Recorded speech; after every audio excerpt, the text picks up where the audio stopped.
Hello friend, welcome to study with Saudagar. दोस्तों, आज की इस वीडियो में हम लोग जानेंगे कि क्लास 10th के जितने भी खास करके हिस्ट्री का जो भी चैप्टर है सभी का ऑब्जेक्टिव, साथ ही साथ बुक का ऑब्जेक्टिव के साथ एक्स्ट्रा भी ऑब्जेक्टिव जानेंगे। तो इस वीडियो को आप लोग एंड तक देखिएगा तो आपको सारा ऑब्जेक्टिव क्लियर हो जाएगा। तो चलिए वीडियो को शुरू करते हैं। तो पहला यहाँ पर क्वेश्चन उठता है कि इटली तथा जर्मनी वर्तमान में किस महादेश के अंतर्गत आता है। तो इटली और जर्मनी जो है वर्तमान में यूरोप महादेश के अंतर्गत आता है, यानी इसका ऑप्शन नंबर क्या हो जाएगा, सी आंसर हो जाएगा। इसी में अगर आपको कोई क्वेश्चन पूछ देगा कि भारत कौन सा महादेश के अंतर्गत अभी आता है, तो वो आता है एशिया महादेश के अंतर्गत। अगले क्वेश्चन की ओर बढ़ते हैं। अगला क्वेश्चन है, कहता है फ्रांस में किस शासन वंश की पुनर्स्थापना वियना कांग्रेस द्वारा की गई थी। तो यहाँ पर जो थी तो वो कौन सा शासन था, तो वो था बुर्बो वंश। बुर्बो वंश की पुनर्स्थापना वियना कांग्रेस द्वारा की गई थी। अगले क्वेश्चन की ओर हम लोग बढ़ते हैं। अगला क्वेश्चन जो है, कहता है मेजनी का संबंध किस संगठन से था। मेजनी का संबंध जो था वो किस संगठन से था। यहाँ पर इसको क्लियर कर लेते हैं। मेजनी का संबंध जो था वो था कार्बोनरी सेना से, यानी ऑप्शन नंबर क्या हो जाएगा, बी। ऑप्शन नंबर इसका बी हो जाएगा। चौथे क्वेश्चन की ओर बढ़ते हैं। चौथा क्वेश्चन में कहता है कि इटली एवं जर्मनी के एकीकरण के विरुद्ध निम्न में से कौन था। इसके विरुद्ध तो एक ऐसा देश यानी ऑस्ट्रिया ही एक ऐसा देश था जो हमेशा इसके विरुद्ध रहते थे, इटली और जर्मनी के एकीकरण में। और अगला क्वेश्चन यानी क्वेश्चन नंबर 5 जो है वो क्या पूछा है, क्वेश्चन नंबर 5 बोलता है कि काउंट काबूर को विक्टर इमैनुअल ने किस पद पर नियुक्त किया था। देखिए यहाँ पर क्वेश्चन पूछा है कि विक्टर इमैनुअल ने उसको किस पद पर, तो यहाँ पर तो हो जाएगा प्रधानमंत्री, ऑप्शन नंबर सी। इस क्वेश्चन को आपको चेंज करके भी पूछ सकता है, जैसे कि पूछेगा कि काउंट काबूर को किसने प्रधानमंत्री पद पर नियुक्त किया, तो वो हो जाएंगे विक्टर इमैनुअल। ठीक, क्वेश्चन चेंज करके भी पूछे तो आपको जवाब देना है।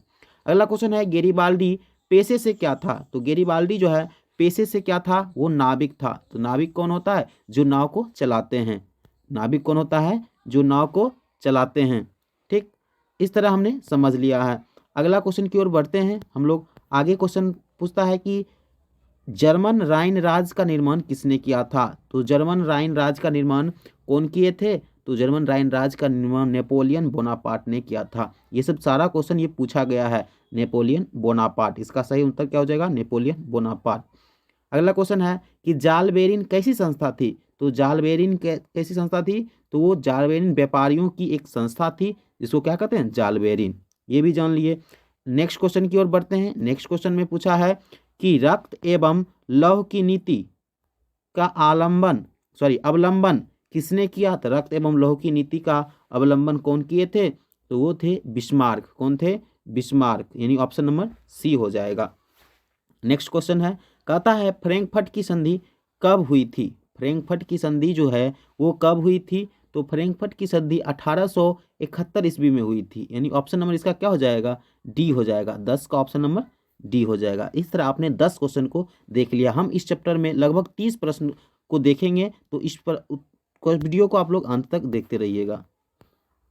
11वां प्रश्न है कि यूरोप वासियों के लिए किस देश का साहित्य एवं ज्ञान विज्ञान प्रेरणा स्रोत रहा। तो यूरोप वासियों के लिए यानी यूनान के जो थे, यूनान ही ऐसा देश था जिनका साहित्य एवं ज्ञान विज्ञान यूरोप वासियों के लिए क्या रहा, प्रेरणा स्रोत रहा। अगला क्वेश्चन है, नेपल्स की क्रांति कब हुई थी। तो नेपल्स की क्रांति कब हुई थी, तो 1821 ईस्वी में हुई थी। नेपल्स की क्रांति 1821 ईस्वी में हुई थी। अगला है, चार्टिस्ट आंदोलन कहाँ हुआ था। तो चार्टिस्ट आंदोलन कहाँ हुआ था, तो यहाँ पर इंग्लैंड में हुआ था। ऑप्शन नंबर इसका क्या हो जाएगा, डी सही हो जाएगा। इंग्लैंड में चार्टिस्ट आंदोलन हुआ था। नेक्स्ट क्वेश्चन की ओर हम लोग बढ़ते हैं। कहता है यूनान को एक स्वतंत्र राष्ट्र घोषित किया गया, मतलब यूनान को कब स्वतंत्र राष्ट्र घोषित किया गया। हम लोग यूनान को जो है 1832 ईस्वी में क्या किया गया, स्वतंत्र राष्ट्र घोषित किया गया, यानी ऑप्शन नंबर इसका क्या हो जाएगा, बी। अगले क्वेश्चन की ओर बढ़ते हैं। अगला क्वेश्चन कहता है ऐतिहासिक द्वंद्ववाद की व्याख्या किसने की थी। तो वो किए थे हेगेल। हेगेल जो हैं वो एक इतिहासकार के साथ साथ दार्शनिक भी रहे हैं, तो इनका आंसर क्या हो जाएगा, हेगेल। ठीक, अगले क्वेश्चन की ओर हम लोग बढ़ते हैं। आप लोग इसको पोस्ट करके भी नोट कर सकते हैं। तो यहाँ पर अगला क्वेश्चन है, एड्रियानोपुल की संधि कब हुई? एड्रियानोपुल की संधि कब हुई थी? तो 1829 ईस्वी में हुई थी एड्रियानोपुल की संधि। अब पूछा है इसी में कि एड्रियानोपुल की संधि किन दो देशों के बीच हुई? यहाँ पर किन देशों के बीच हुई वो हमको बताना है। तो एड्रियानोपुल की संधि जो हुई थी तुर्की और रूस के बीच हुई थी, यानी ऑप्शन नंबर क्या हो जाएगा? ए इसका आंसर हो जाएगा, तुर्की और रूस के बीच हुई थी। अगले क्वेश्चन की ओर बढ़ते हैं। अगला क्वेश्चन जो है इसमें क्या पूछा गया है कि शेडोन का युद्ध किसके बीच हुई? जैसे एड्रियानोपुल की संधि हुई थी उसी प्रकार इसमें पूछा गया है कि शेडोन का युद्ध जो है किसके बीच हुआ था, तो उसमें हमको क्या जवाब देना है? तो इसमें देना है शेडोन का पूछा है, इसका हो जाएगा ऑप्शन नंबर सी, फ्रांस और पर्सा के बीच हुआ था यह युद्ध। कहता है किस देश का हंगरी पर पूर्ण अधिपत्य था? यहाँ पर हंगरी देश की चर्चा है, किस देश का जो है हंगरी पर पूर्ण अधिपत्य था, तो वह कौन सा ऐसा देश था जिसका जो है हंगरी पर पूर्ण अधिपत्य था? वो हो जाएगा, इसका सही उत्तर क्या हो जाएगा? 19 का सही उत्तर होगा ऑप्शन नंबर बी, यानी ऑस्ट्रिया। ऑस्ट्रिया का जो था हंगरी पर पूर्ण अधिपत्य था।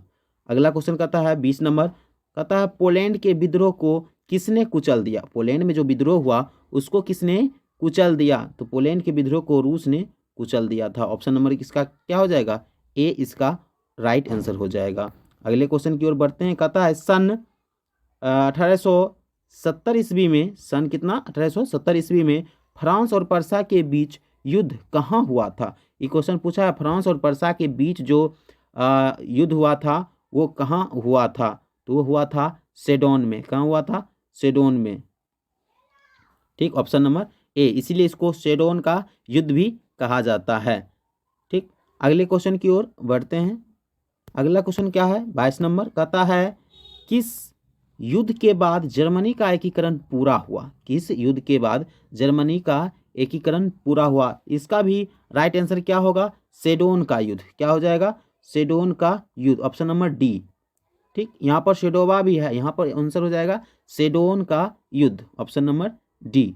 अगले क्वेश्चन की ओर बढ़ते हैं। 23 नंबर में कहता है यंग यूरोप नामक संस्था का गठन, वही यंग यूरोप का संस्थापक कौन था? तो आप लोग को मालूम होगा कि मेजनी ने क्या किया था?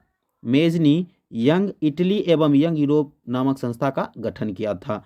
कौन किया था? मेजनी। ये एक्स्ट्रा क्वेश्चन है, तो आप लोग जहाँ जहाँ हमको लग रहा है कि आपको बताना चाहिए वहाँ पर मैं कोशिश करके आपको बता रहा हूँ। तो इस तरह आप लोग ने क्या जाना कि यंग यूरोप और यंग इटली को संस्था नामक किसने गठन किया था? तो मेजनी ने किया था।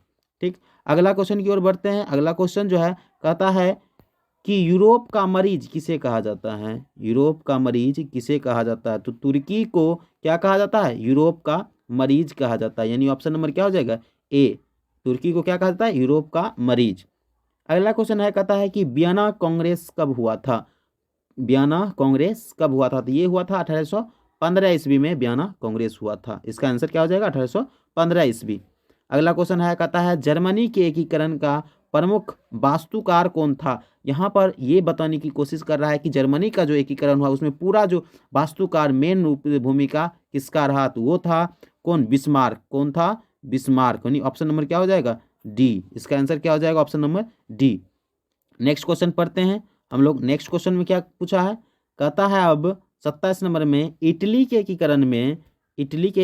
एकीकरण में निम्न में से किसका संबंध नहीं है? इस सब में से किसका संबंध नहीं है? तो बिस्मार्क था, वो किसके? जर्मनी के एकीकरण में। इटली के एकीकरण में उसका संपर्क नहीं था या संबंध नहीं था।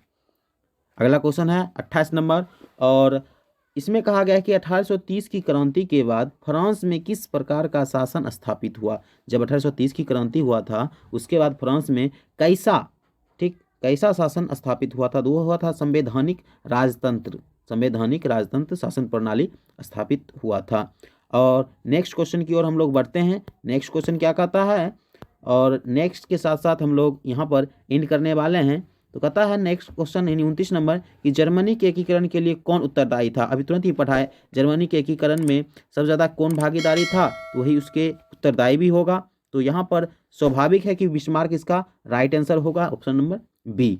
और अंतिम में क्वेश्चन है 1871 ईस्वी में कौन सी संधि हुई थी? तो आप लोग पढ़े थे कि फ्रैंकफर्ट की संधि कब हुई थी? 1871 में। तो वही आंसर पूछ दिया उल्टा करके कि 1871 में कौन सी क्रांति या कौन सी संधि हुई थी? तो वो हो जाएगी फ्रैंकफर्ट की संधि। आई होप कि आपको यह वीडियो अच्छा लगा होगा। अच्छा लगा होगा, अगर इस पर और भी हिस्ट्री का जो भी चाहते होंगे ऑब्जेक्टिव, तो इस चैनल को सब्सक्राइब कर लें। मिलते हैं नेक्स्ट वीडियो में, तब तक के लिए जय हिंद।